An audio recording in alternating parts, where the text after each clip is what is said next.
Hello viewers, welcome to my channel. বরাবরের মতো আজকে আরেকটি নতুন ভিডিও নিয়ে আপনাদের মাঝে হাজির হয়েছি। আজকের ভিডিওটি Bangladesh trade and tariff commission নিয়োগ বিজ্ঞপ্তি। বাংলাদেশ ট্রেড অ্যান্ড ট্যারিফ কমিশনের নিম্নোক্ত শূন্য পদে সরাসরি জনবল নিয়োগের জন্য নিম্নবর্ণিত শর্তে প্রকৃত বাংলাদেশি নাগরিকদের নিকট হতে অনলাইনে আবেদনপত্র আহ্বান করা যাচ্ছে। অনলাইন ব্যতীত কোনো আবেদনপত্র গ্রহণ করা হবে না। এখানে পদের নাম দেওয়া আছে অফিস সহকারী কাম কম্পিউটার মুদ্রাক্ষরিক, বয়স 18 থেকে 32 বছর, পদসংখ্যা 5টি। এখানে শিক্ষাগত যোগ্যতা উচ্চ মাধ্যমিক সার্টিফিকেট সমমান পরীক্ষায় শিক্ষাগত যোগ্যতা থাকতে হবে। এছাড়া কম্পিউটার অপারেটর, ডাটা প্রসেসিং এবং সর্বনিম্ন গতি বাংলায় 20 এবং ইংরেজিতে 20 থাকতে হবে। গাড়ি চালক, এখানে পদের সংখ্যা 4টি, সর্বোচ্চ বয়স 32, 18 থেকে। শিক্ষাগত যোগ্যতা 8ম শ্রেণী পাস, তবে হালকা ভারী মোটরযান চালানোর বৈধ লাইসেন্স অভিজ্ঞতা সম্পন্ন প্রার্থীদের অগ্রাধিকার দেওয়া হবে। অফিস সহায়ক,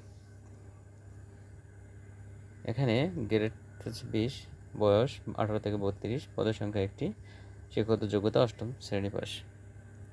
নিরাপত্তা প্রহরী, বয়স 18 থেকে 32 বছরের ভিতরে হতে হবে। এখানে শিক্ষাগত যোগ্যতা 8ম শ্রেণী পাস, পদবি 1টি। পরিচ্ছন্নতা কর্মী, বয়স 18 থেকে 32, পদ সংখ্যা 1টি, শিক্ষাগত যোগ্যতা 8ম শ্রেণী পাস, তবে ঝাড়ুদার পদে পেশাগত ঝাড়ুদার ছেড়ে প্রার্থী অগ্রাধিকার পাবেন এবং তার ক্ষেত্রে উক্ত শিক্ষাগত যোগ্যতা স্বীকৃতিযোগ্য হবে।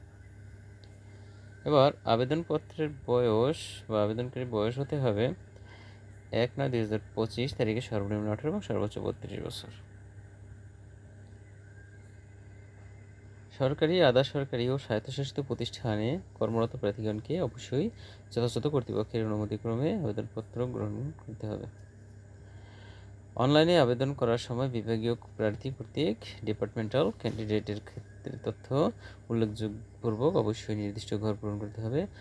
অন্যদের ক্ষেত্রে এই শর্ত প্রযোজ্য নয়। বিভাগীয় প্রার্থীকে মৌখিক পরীক্ষায় অংশগ্রহণের পূর্বে সংশ্লিষ্ট কর্তৃপক্ষের নিকট হতে অনাপত্তি গ্রহণ করতে হবে এবং অনাপত্তির মূল কপি মৌখিক পরীক্ষায় গ্রহণকালে অবশ্যই প্রদর্শন করতে হবে।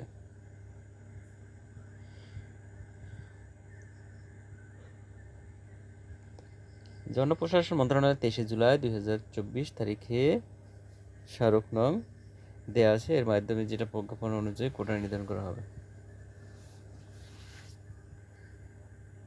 এখানে কর্তৃপক্ষ পদের সংখ্যা হ্রাস বৃদ্ধি করতে পারে। আর আপনাদের শারীরিক প্রতিবন্ধী এবং মুক্তিযোদ্ধা, শহীদ মুক্তিযোদ্ধা বা বীরাঙ্গনার সন্তান হলে তাদের যথাযথ প্রমাণাদি বা দলিলাদি দেখাতে হবে। এছাড়া অসত্য ত্রুটিপূর্ণ কোনো আবেদনপত্র গ্রহণ করা হবে না। তো অনলাইনে আবেদন ফি জমার তারিখ 3/9/2025, অনলাইনের শেষ তারিখ 23/9/2025 বিকাল 5টায়।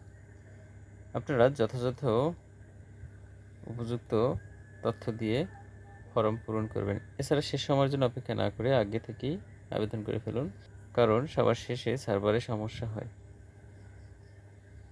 আবেদন করার পরে টাকা পাঠানোর যে নিয়ম এখানে দেওয়া আছে, আপনারা দেখে নিন।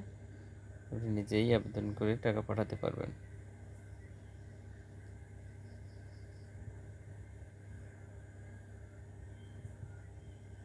এখানে উল্লেখ আছে শেষ তারিখ বা সময়ের জন্য অপেক্ষা না করে হাতে যথেষ্ট সময় নিয়ে অনলাইনে আবেদনপত্র পূরণ ও আবেদন ফি জমাদান করতে পরামর্শ দেওয়া যাচ্ছে।